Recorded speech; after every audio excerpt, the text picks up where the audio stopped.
What's going on, everyone? My name is Nicholas Merton here at DataDash, and today is August 12th of 2022. Well, folks, I hope you are having a fantastic day wherever you are, because in today's video, I want to talk about why it is growingly likely that altcoins and Bitcoin are not only overbought at the moment, but they are likely setting up for a major correction going into the next coming weeks.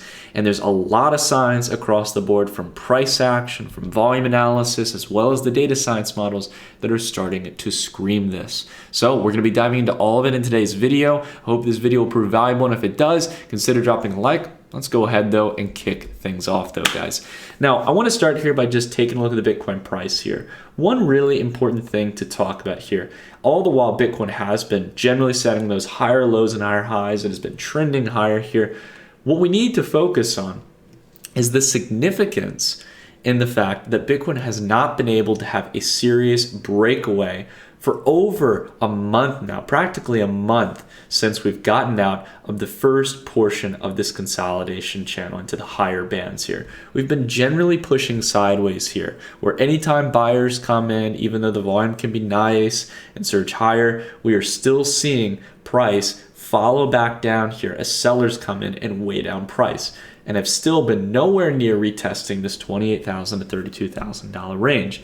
And while we had this opportunity here over this past week, yet again, to retest up to that $24.5 to $25,000 range for Bitcoin, we have unfortunately yet again got shot down here, and worse off than we've seen in any of the previous sell-offs here. Now, what do I mean by this? What I mean is within regards to the candlestick pattern here.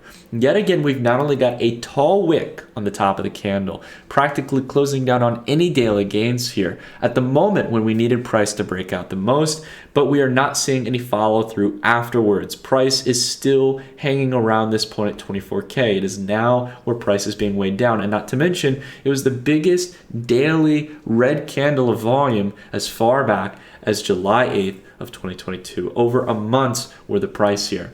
Now, I want to go ahead and dive into CoinPanel. Now, this, as you guys may know from our Macro Monday special where we were discussing this topic, is a really cool tool where you guys can track myself and many other traders in our technical analysis setups. So this is the one we talked about on Macro Monday.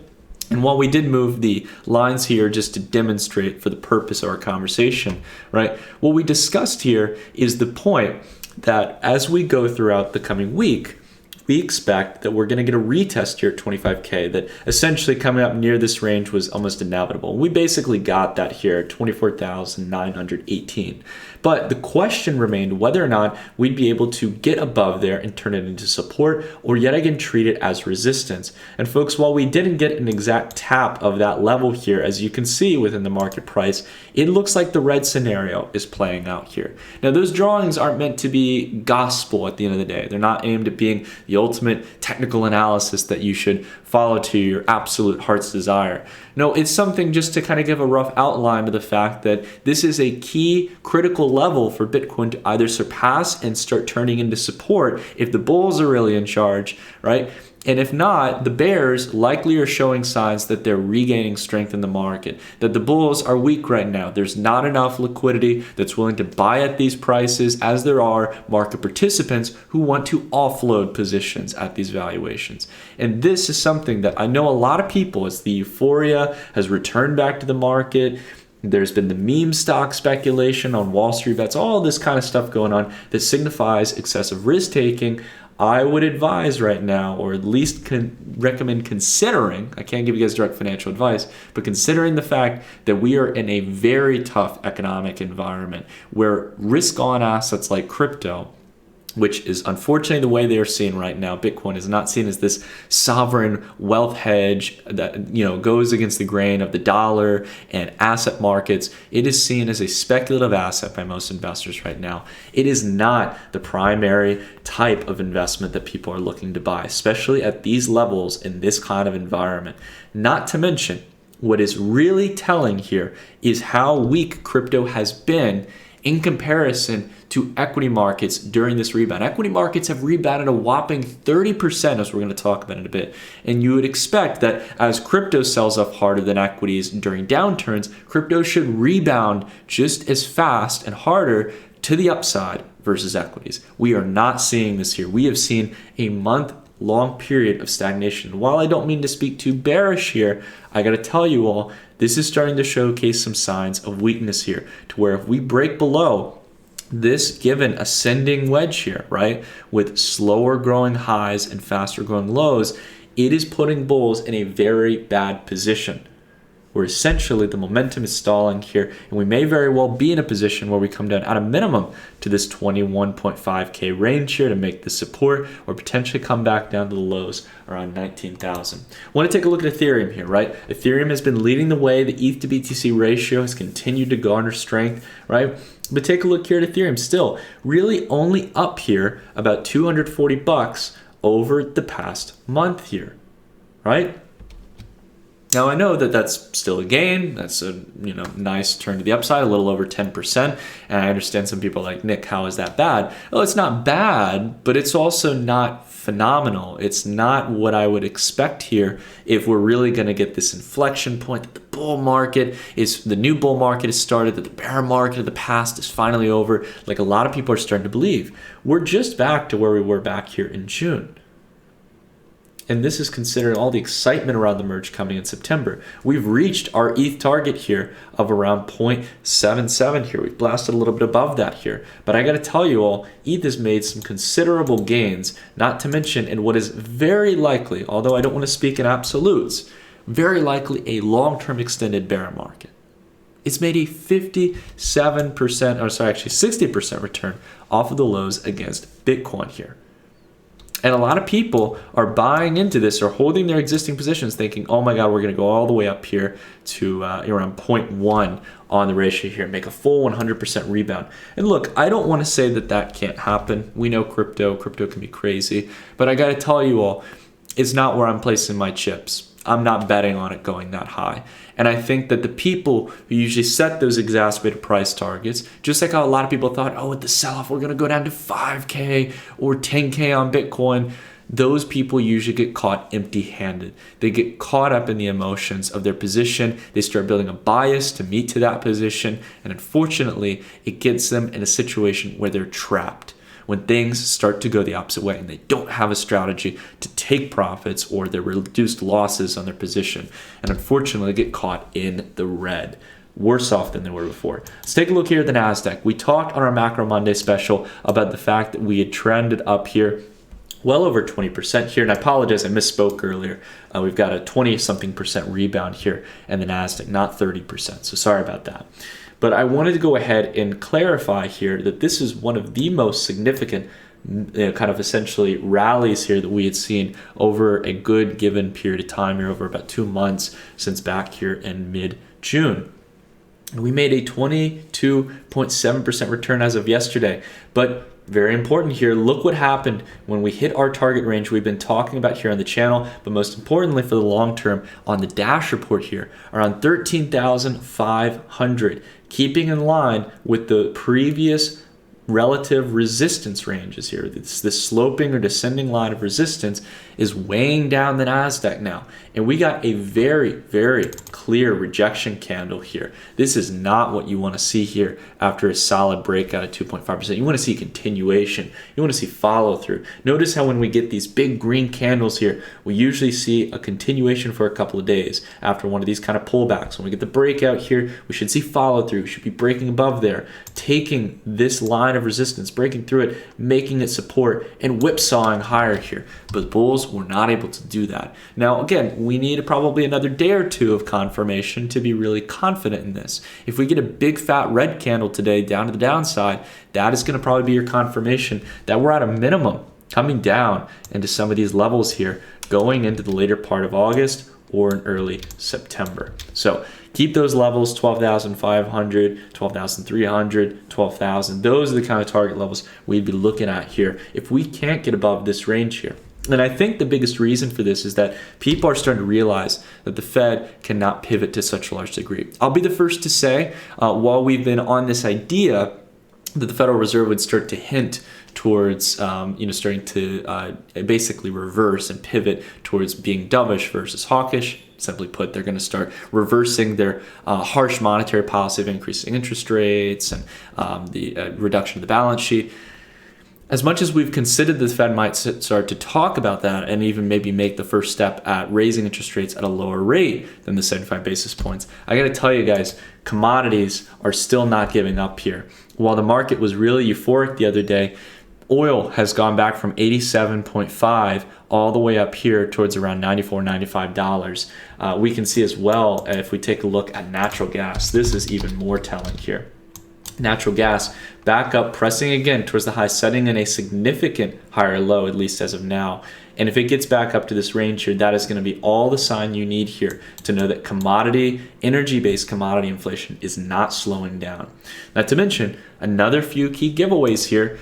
Tesla shares, for example, Elon as well being one of the largest shareholders here. Really admire Elon in a lot of ways, but I gotta tell you guys, he's been offloading more and more shares here, taking advantage of the strength here, and he's not waiting around for that retest back up to this range. It is important, whether you agree or disagree with it, to watch what the insiders are doing, what the board of directors are doing, what the major shareholders are doing, because they have not only the best oversight over their company, but on top of that, they hold a huge weight of shares. And if they're starting to sell, that is going to weigh down price here. Just like if a team or other individuals, large investors or VCs in a crypto project, they were starting to sell, it would weigh down price. Now, I want to go ahead and talk a little bit about Bitcoin dominance here. We have talked about the idea that Bitcoin dominance, again, which has been declining here for some time, as altcoins have regained strength. We've talked about taking advantage of this decline in Bitcoin dominance, essentially meaning that altcoins are going up in their BTC ratios and likely in dollar value. This is a time to take advantage of that strength, right? To slowly sell as valuations start to come back up. And to be honest with you guys, we've done that on a lot of our positions here. Now, if you guys want to get the full oversight about where I'm making my moves and what I'm exposed to, you guys can check out the Dash report in the description below. It's a cool feature that we offer where you guys can essentially see where I'm getting exposure to in the market, or if I'm starting to lower my exposure risk in crypto. But again, to be in a bear market and to have altcoin dominance this elevated here, or Bitcoin dominance this low, this is completely foreign to what we usually see here. So I would advise, again, to consider the probability that this could start to reverse here. Bitcoin dominance could start to shoot up, and that would effectively mean that dollar-based valuations are moving lower. And the reason I think that this is very important here, again, to consider is the clear fact here that in the market right now, right, we are in just an oversold territory. We'll go ahead and dive into Crypto Quant here, our data science partner tool. You guys can see here that we've had this rebound here out of this range. And now we're back into green territory on the net unrealized profit or loss, or NUPA models, one of our favorite data science models, and finding consolidation long term. Now look at the previous bear markets here, right? We're talking about here in December, January, 2018, 2019, here between January 2015 all the way towards October 2015, and here back in September. If this is the bottom here in the market, right, meaning we don't come back to retest down to the lows or go even lower, this has got to be one of the shortest bear markets we've ever seen for crypto. And again, let's just go ahead and talk about it. If you guys are on that bet, I'm not saying that it's not possible, but if you're on that bet that this is the end of the bear market and that we're going higher here, this will not only have been one of the shortest bear markets in history for crypto, but it is going to be one where in the macro environment, over the last decade, the first time we've had record inflation in the last 40 years. Inflation Bitcoin's never lived through. A recession and pullback like we've seen in equity markets, the likes of which we haven't seen before. Or at least the only similar degree we've seen is potentially the March 2020 crash, right? So if you get my point here, we're really making a wild bet if we're assuming that this is the bottom of the bear market. And it's just, unfortunately, as much as people want this to continue charting higher, I understand the pain of getting caught here with this downturn. The major thing we need to understand here is that consolidation usually takes time. And if we take a look at the Ethereum chart here, which again has been rebounding very strongly here, we see many times throughout the past, whether it is early stage in the bear market where we can have major rebounds where price more than doubles, in fact almost triples, or down here at the consolidation portion when we're at $80, roughly speaking, around each coin. going all the way to 360, and then going back down to 84, revisiting back to those lows again just months later. We need to be prepared for that. In the meantime, what is much more intelligent to do is to be able to be cautious and protective of your money in this macro environment where inflation is so high. And on top of that, start to search for those value opportunities when the opportunity is right. And one of the projects that I think is really interesting in the altcoin space that I've been continuing to keep an eye on here, that is one of our sponsors for today's video, and that is Kava Network. Now, you guys probably remember, whether you've seen a review here on the channel or some of our other news mentions, that Kava is a really exciting protocol. We're covering them back as far back as 2020. Kava has essentially taken two really powerful ecosystems, the Cosmos SDK and the Cosmos developer environment, and merged it with the Ethereum virtual machine. So applications that could live on two of the most popular layer ones can now coexist in one singular network, serving as a vortex of liquidity from other networks and layer ones. And I think that, again, Kava is one of the few well-positioned layer one plays in the market, alternative to Ethereum, that can actually succeed due to the fact that it blends two powerful ecosystems rather than just being an EVM chain or other network. And what's very exciting is that Kava 11 has set to officially launch on September 8th. Now, this essentially means we're going to get a whole range of new updates for the Kava network. The biggest one here is going to be staking derivatives, allowing you to essentially have bKava, which is essentially an IOU or tokenized version to be able to access your staked Kava, essentially. So you're able to now take this originally locked liquidity and go use it in DeFi applications in the Kava network, which I think is really exciting. It's going to offer a lot of opportunities to be able to take in that staked liquidity from the network, still be able to get the yield, but also be able to use it out there. Also, as well, for developers, they've announced the launch of their implementation or integrations with Coinbase Rosetta. This essentially makes building on the Kava network or implementing the Kava network into various wallets or applications much simpler, as Coinbase Rosetta is similar to a lot of the tools out there that makes crypto development much more streamlined. And they've got some major milestones to talk about here, such as over 20 protocols, which range from decentralized exchanges, lending protocols, all kinds of different applications that have started to thrive within the ecosystem, and they even got up to 15 plus partners in the Kava Rise program. So if you're a developer and you're looking to potentially get some Kava for building value within the ecosystem, joining a network that's built by developers, check out the link down below in the description. There's some details down there about some of these major updates. Take a dive into the developer ecosystem, learn more about it. And if you guys are just interested in Kava, definitely consider taking a look at the project or following them on Twitter.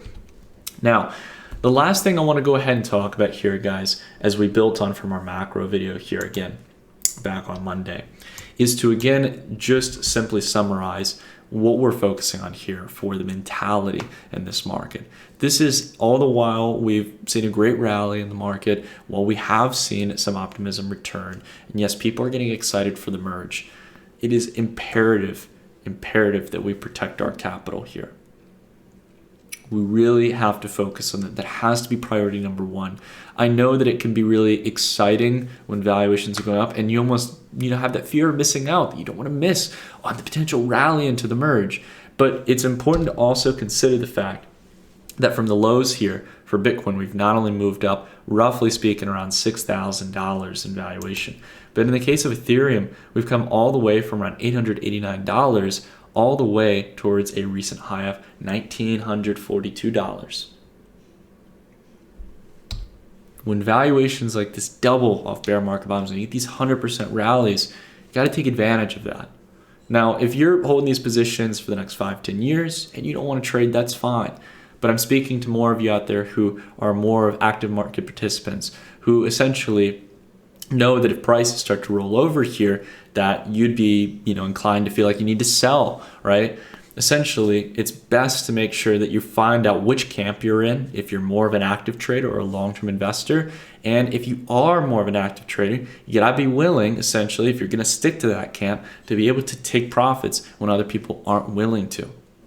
And the general public is starting to buy and get euphoric. It's the same with major cycle tops and bottoms, right? And right now, while a lot of people think this is the bottom here, and who knows, maybe it was the absolute bottom, right? And maybe we'll come down slightly above that range.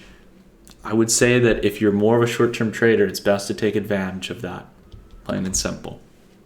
I know I will be as we go into the coming weeks. And again, you guys will be able to track my trading activities and stuff through the Dash report if you guys want to learn more about that. But I always try to explain here what my thoughts are here on the channel, give you guys some good insights and my thoughts on the market. What do you all think about this? Are you believing down the lines of something like Arthur Hayes, which we talked about back last week, where we are going to go to some crazy level for Ethereum into the merge, that the Fed is going to pivot? Or do you feel like you're more in the hawkish camp, that things are going to start to go lower, that asset prices will continue to cool down? Love to hear from you guys down below in the comments. But if you enjoyed this video, consider dropping a like, consider subscribing if you haven't already, and join the DataDash family. But until the next video, I'll see you all in the next one. Take care, everyone.